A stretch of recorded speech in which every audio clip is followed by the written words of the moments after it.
So why is this tour so vital in my life at this point?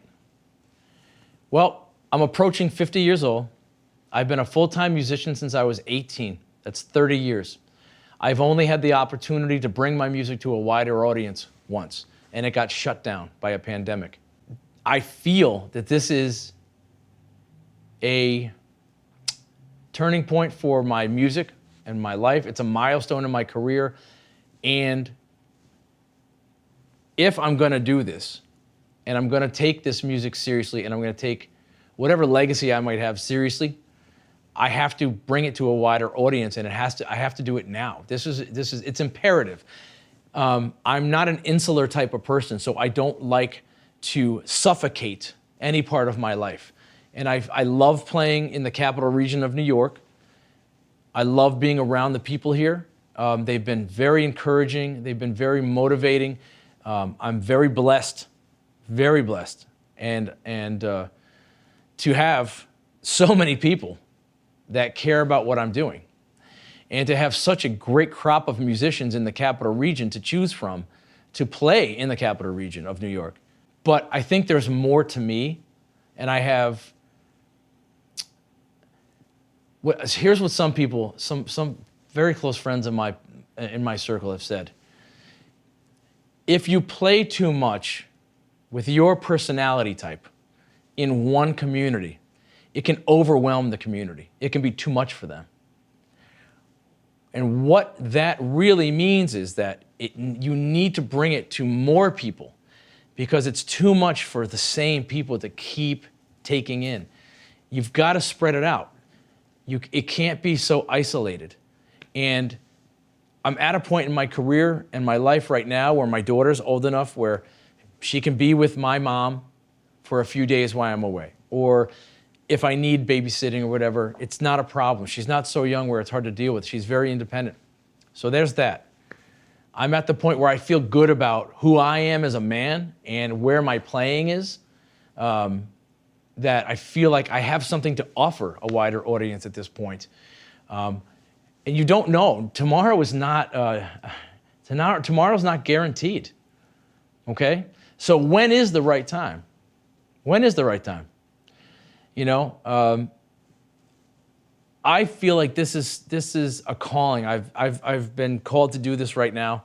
I don't know why, but I don't fight it.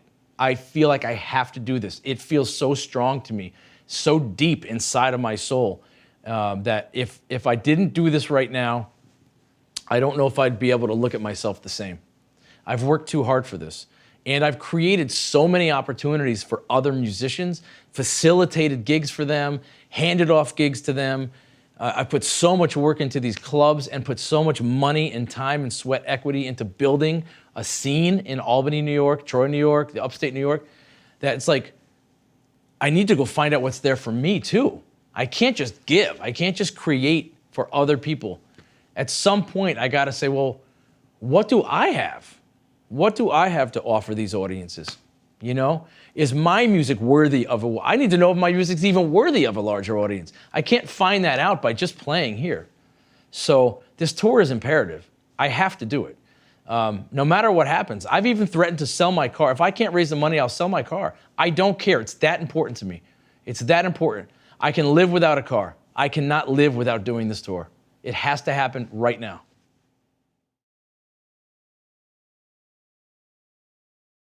This experience is more about my experience being out in the wild and going to new places and meeting new people.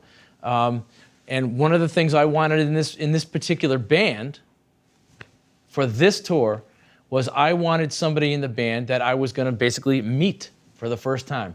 And enter Fima Chupakin, the great Fima Chupakin on piano. I just talked to him today on the phone. I have never played with Fima.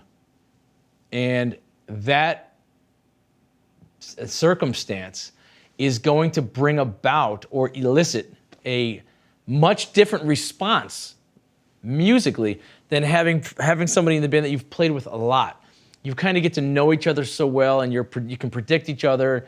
But when you have a new presence in the band, and it's a pianist who has a different way of comping, a different way of filling out the chord changes, a different sense for rhythm, you really have to be in it. You have to be committed to that moment and embrace it and be completely organic, because you don't know what's going to happen. So there's going to be a freshness and an excitement in this music that I don't think I've ever had before.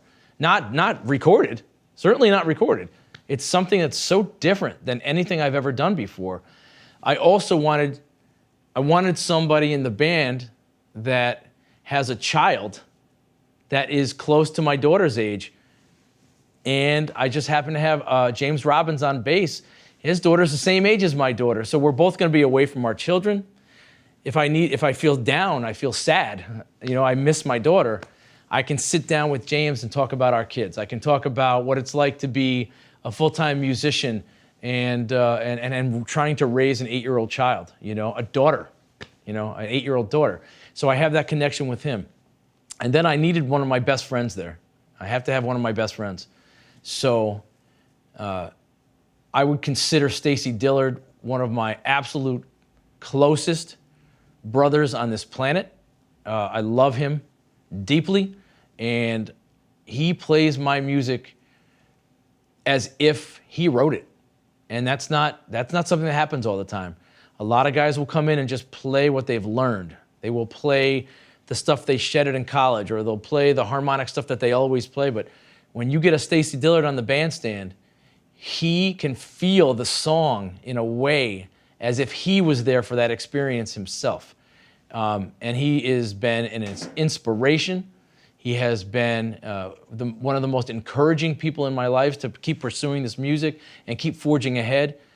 He's kind of like a spiritual advisor in a way through the music to me, and I love him very much. And he's also a hell of a basketball player. So we have that connection. But I needed to have one of my best friends there to lean on in the event, anything happens that I need somebody around for, or just to look back on together when we're old and crusty, man, and can't do this anymore. And we can just share some stories about, remember when we were in Nashville, remember when, we were traveling to Buffalo and the tire blew out, remember when, whatever it is, I'll have that best friend. And I'm hoping that, all these guys become my best friends, because I really believe that this band is meant to play this music at this time right now. And as long as I can facilitate the funding of it, I know it's going to be a success. I can't see this band not making some waves in the jazz world. They are all top-level musicians on their instruments. They're all very inspiring to both listen to as well as speak with and just be around. So, we're going to be close to people. And when we're playing in rooms like this, we're going to be close to the people. That's another thing I love about jazz. It's like when you go out to hear jazz, you're almost with the band. It's not exclusive. We're not on this big stage where you can't touch us, and we go out into the green room where nobody can talk to us. We go amongst the crowd and the audience. We make time to be engaged with the people that came out to support us. We want to hear about their lives. We want to hear about their stories. We want to be able to relate, So this band has that character about them. And I'm very proud and very honored to have this opportunity to play not only my own music, but to present it with these other 3 individuals who I truly believe in, So for me, going back to the sourcing the money and doing the GoFundMe, this is an opportunity that it doesn't just benefit me. It benefits so many other people.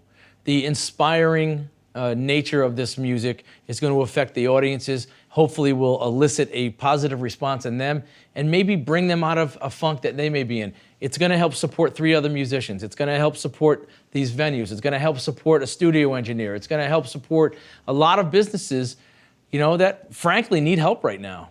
Hopefully we can bring that energy to them and bring some life into these rooms that, is fresh and new. And you're not just donating to me. I don't really take any of the money for anything personal.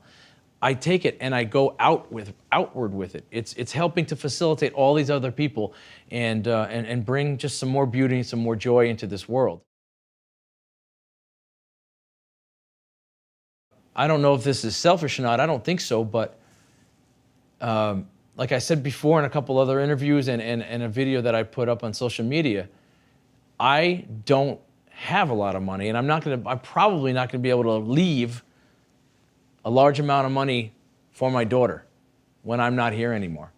But what I have as a currency in this world is my songs, is my music. That is my personal currency. That's all I have.